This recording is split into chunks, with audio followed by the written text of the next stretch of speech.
What's up guys? In this tutorial, I'll show you how to fix the Claude desktop app loading and lag issues quickly and easily.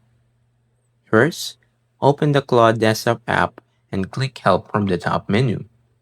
Next, select Troubleshooting, then click Clear Cache. The app may restart while it clears the temporary files. If the issue continues, go back to Help. Select Troubleshooting again and choose Reset App Data. Confirm the reset when prompted. If Claude won't open at all, you can manually delete its local data. On Windows, open the Start menu, type App Data, and locate the Claude folder. Delete the cache data, then reopen the app. After restarting, Claude should load fresh data and perform more smoothly. And that's it.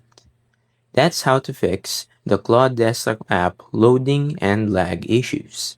If this tutorial helped you, don't forget to leave a like and subscribe. And I'll see you guys in the next one. Peace.